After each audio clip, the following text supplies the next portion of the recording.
नमस्कार, फिर पैसा बोलता है में आपका स्वागत है। मैं आनंद श्रीनिवासन। आज मार्केट फ्लैट है, एक्सपेक्टेडली फ्लैट है क्योंकि कल अमेरिका में मार्केट नेगेटिव था और जो टेंशन चल रहे हैं बॉर्डर में इंडिया और पाकिस्तान के बीच, वो भी मार्केट को वे कर रही है वो की, तो ओवरऑल मार्केट बहुत फ्लैट है। सोने के दाम में इजाफा आया है। कल इवनिंग तक सोने का दाम 9100 तक पहुंच गया, लेकिन आज सुबह 9075 तक नीचे आई 25 रुपीज। ये है 22 कैरेट गोल्ड, ये चेन्नई में है। अगर आप कहने बनना चाहते हैं तो मेकिंग चार्जेस और उसके बाद 3% टैक्स लगेगा। उन सबको नजर में रखते हुए 10,000 के आसपास फिर से पहुंच गई है। पिछले हफ्ते में कुछ कम थी। अगर आपके पास सोना खरीदना था तो आप खरीद सकते थे, लेकिन आज इंटरनेशनल मार्केट में बड़े डेवलपमेंट्स हैं। पिछले 2 दिनों में ताइवान की जो करेंसी है वो स्ट्रेंजली बिहेव कर रही है। अभी तक 15% ऊपर गई, 2 दिनों में 10% ऊपर गई है और ये भी न्यूज़ है कि और ऊपर जा सकती है। ताइवान एक डॉलर इकोनॉमी है और अमेरिका को भारी एक्सपोर्ट करती है, और क्योंकि उनकी जो life insurance companies, mutual funds, investments, सब कुछ ताइवान अमेरिका में इन्वेस्ट किए रहते हैं पैसा, तो वो डॉलर इकोनॉमी जैसा है। वहाँ गट ऑफ डॉलर्स हैं, बहुत डॉलर्स वापस आ रहे हैं क्योंकि डॉलर लूज कर रही है वैल्यू। अनेक एक्सपोर्टर्स डॉलर को बेच रहे हैं। उसी समय लाइफ इंश्योरेंस कंपनीज के 70% एसेट्स ताइवान के बाहर यूएस डॉलर में मांगते हैं क्योंकि डॉलर इंडेक्स गिर रहा है और उनका कोई हेज नहीं है, तो हेज करने की कोशिश कर रही हैं।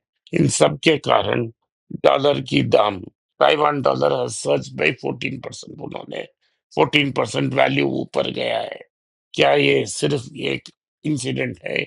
क्या ताइवान के कारण सिंगापुर, मलेशिया, हांगकांग, इन सब जगहों में भी प्रॉब्लम होगा? पेक को मेंटेन करना, हांगकांग से मॉनेटरी अथॉरिटी को भी प्रॉब्लम हो रही है। वो निरंतर मार्केट में इंटर कर रहे हैं ताकि वो पेक को होल्ड करें। मार्केट में डॉलर खरीद रहे हैं ताकि वो बरकरार रहे। चाइना ने इंटरेस्ट रेट काटी है ताकि अपना ग्रिप रिलैक्स करने के लिए। ये सब करेंसी और बॉन्ड मार्केट में हो रहा है, लेकिन जो इक्विटी मार्केट है वो प्लेन है अभी तक, so इसका इफेक्ट इम्पैक्ट इक्विटी में अभी तक नहीं आई है। कल अमेरिका की स्टॉक मार्केट गिरी, लेकिन भारी गिरावट नहीं थी, छोटी लेवल में गिरी। लेकिन ये भारत में बहुत सारे न्यूज हैं। यस बैंक ने एनएसई और बीएसई को लेटर लिखा है कि उनको अनुसार कोई ट्रांजैक्शन नहीं हो रही है। सुमिटोमो उनको खरीद नहीं रहा है। लेकिन स्टेट बैंक ऑफ इंडिया और दूसरे बैंक्स जो 33% स्टेक रखते हैं, उन्होंने सीधा बोल दिया है कि वो सुमिटोमो को बेच रहे हैं। और ओपन, क्योंकि 33% खरीद रहे हैं, ओपन ऑफर ट्रिगर हो जाएगा। सो लगभग 56% तक सुमिटोमो खरीदेगी, उसके बाद 6% वापस बेचेगी।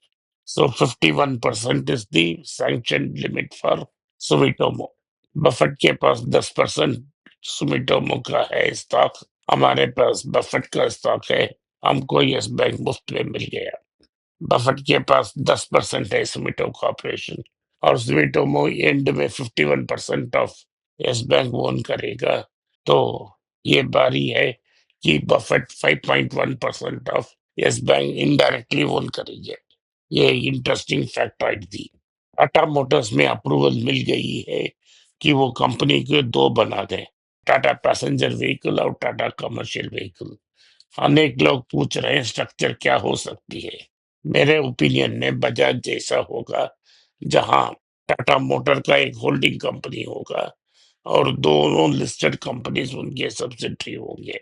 होल्डिंग कंपनी का ये काम होगा कि दोनों स्टॉक को होल्ड करें और टाटा टेक्नोलॉजीज का स्टॉक भी होल्ड करें। उसमें 4.6% ऑफ टाटा कैपिटल भी है, उस स्टॉक को भी होल्ड करें। सो ये लगता है मुझे होल्डिंग कंपनी और दो सब्सिडरी लिस्ट हो सकते हैं। अभी मैंने डिटेल्स देखा नहीं है, या दो कंपनियों में स्प्लिट कर कर ओनरशिप को टाटा सन्स को ट्रांसफर भी कर सकते हैं, लेकिन डिटेल्स उतना अभी आया नहीं है। जब आएगा मैं आपको बता दूंगा। ये तर ने 321 का आईपीओ डाला। मैंने आप सबको ये सलाह दी कि ये आईपीओ अवॉइड करो। वहां से स्टॉक गिरा, 295 तक पहुंच गया। अब ये तर बोल रहा है कि वो मोटरसाइकिल भी लॉन्च करेंगे। ये श्योर रेसिपी फॉर डिजास्टर है।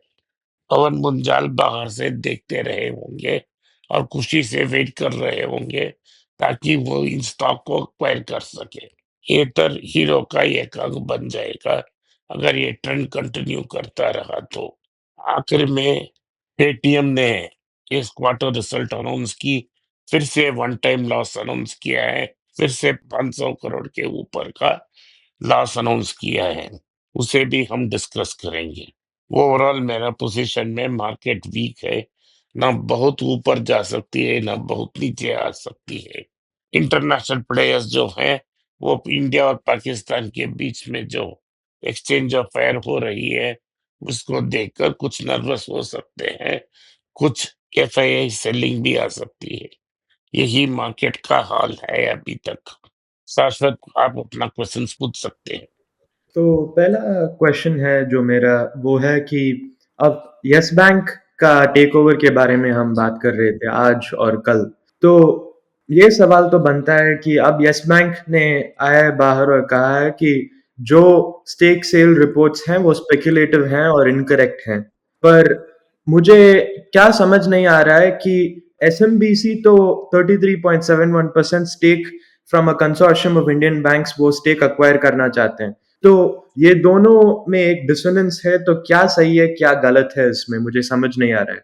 सीधा बात है, यस बैंक का मालिक यस बैंक को बेच रहा है। यस ठीक है। बैंक का मालिक कौन है? पैसा डाल के किसने इसको रेस्क्यू किया? वो कंसोर्शियम ने रेस्क्यू किया।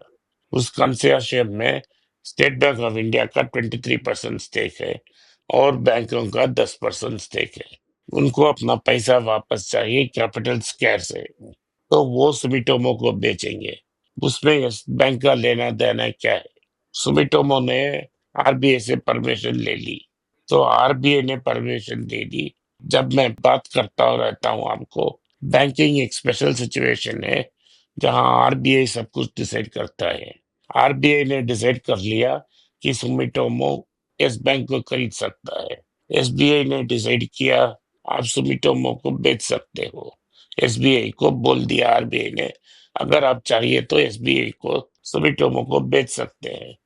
एसबीआई एक स्टॉप गैप अरेंजमेंट के नाम से ही आया था, तो बेचने के लिए तैयार है। इसमें क्या संदेह है? कोई संदेह नहीं है। ठीक है। तो और अगला सवाल यह है कि पेटीएम के क्वार्टर फोर रिजल्ट्स के बारे में। तो अब उन्होंने एक नेट लॉस दिखाया है कि 500 करोड़ की लगभग लॉस दिखाया है, और इस लॉस को वो एट्रीब्यूट करते हैं विजय शेखर शर्मा की ईएसओपीएस का फोरगोइंग करने की एक्शन पे। तो ये मुझे समझ नहीं आ रहा है कि क्या है ये ईएसओपीएस और क्या किया उन्होंने कि ये लॉस आया है बुक्स में। ये सिंपली क्या है कि उन्होंने खुद अपने आप को ई सौंप दे दी, ठीक है। तो सेबी ने उसको मंजूरी नहीं दी। सेबी ने उनको पुल अप किया, हाई कोर्ट ने पुल अप किया, तो उन्होंने वापस उसको कैंसिल करने के लिए बोल दिया। सो ठीक उस है। कैंसिलेशन के अकाउंटिंग एंट्री के कारण कुछ लॉस हो सकता है, लेकिन पेटीएम के पास वायबल बिजनेस मॉडल नहीं है। जब तक यूपीआई फ्री रहेगा तो लोगों गूगल पे को यूज करेंगे और फोन पे को यूज करेंगे, पेटीएम को ट्रांसफर करने में यूज नहीं करेंगे। अगर पेटीएम को एनबीएफसी खुद बनाना था, वो समय था आईपीओ के पहले। अब क्या कर रहा है वो? एक रीसेलिंग एजेंट है और पेमेंट एग्रीगेटर है। इस दोनों में बहुत पैसा नहीं मिलने वाला है। तो बात सीधा है कि आपने इतना इक्विटी ले ली कि जो भी आप बिजनेस बोल रहे हैं, बहुत छोटे छोटे बिजनेस हैं और आप प्रॉफिटेबली नहीं कर पा रहे हैं। यही प्रॉब्लम है। तो कंपनी को मरना चाहिए। There has to be a creative destruction of the company. अगर वो कंपनी सर्वाइव नहीं होगी, उस कंपनी को आसानी से मरना देना चाहिए। लेकिन जो इनिशियल इन्वेस्टर्स थे उन्होंने सारा पैसा निकाल दिया। अगर लॉस होगा तो स्मॉल कैप और mid cap mutual fund investors का ही चूना लगेगा इसमें। ठीक है। तो मेरा आखिरी सवाल यह है कि आपने एक विषय पर बात किया कि वो राइजिंग टेंशन्स है इंडिया और पाकिस्तान के बीच। तो मेरा सवाल है कि अब एक निवेशक इस स्थिति को देखे तो हम कैसे इस स्थिति को अप्रोच करें, कैसे सोचें निवेश करने के बारे में, और हमारी मार्केट इम्पैक्ट क्या होगी या फिर कुछ मार्केट इम्पैक्ट होगी? अभी तक मार्केट इम्पैक्ट नहीं दिख रहा है। एफआईएस जब आएंगे आफ्टरनून तभी मार्केट इम्पैक्ट दिखेगा। लेकिन जो टेंशन्स का रीजन है, भारत ने पाकिस्तान को ब्लेम किया इस प्रॉब्लम के लिए। हाँ। क्या ये प्रॉब्लम इतना आसानी से एंड हो जाएगा हमें पता नहीं। पाकिस्तान ने बोला है कि वो रिटेलिएट करेंगे। अगर पाकिस्तान ने रिटेलिएट किया तो भारत को फिर से रिटेलिएट करना पड़ेगा। तो सो इसमें कुछ एस्केलेटिंग की अपॉर्चुनिटी दिख रहा है आपको? एस्केलेशन हो सकता है। अगर पाकिस्तान ने फिर से अटैक की भारत को, हाँ। एस्केलेशन हो सकती है। और उन्होंने कहा है कि हम अटैक करेंगे। ठीक है। तो इसमें मार्केट इम्पैक्ट हो सकता है अगले हफ्ते या फिर लॉन्ग या मीडियम अगर ये टर्म? टेंशन बढ़ता है तो फॉरेन इंस्टीट्यूशनल इन्वेस्टर्स हमारा स्टॉक बेचेंगे। इम्पैक्ट हो सकता है। ठीक है। और तो जब ये इस तरह की कॉन्फ्लिक्ट होता है, कंपनी की प्रॉफिटेबिलिटी अफेक्ट होता है या फिर सिर्फ वो मार्केट परसेप्शन अफेक्ट होता है? कंपनी का प्रॉफिटेबल भी अफेक्ट हो जाएगा, क्योंकि कंपनी पीपल का बाइंग सेंटिमेंट भी बदल जाएगा। तो आज के लिए मेरे इतने ही सवाल थे। आपने इस पॉडकास्ट को सुना, इसके लिए मैं आपका आभारी हूँ। हो सके तो वीडियो को लाइक कीजिए, चैनल को सब्सक्राइब कीजिए और बेल नोटिफिकेशन दबाएं। इस वीडियो को अपने दोस्त और रिश्तेदार के पास भेजें और उनको देखने की आग्रह करें। नमस्कार, धन्यवाद, जय हिंद। जय हिंद।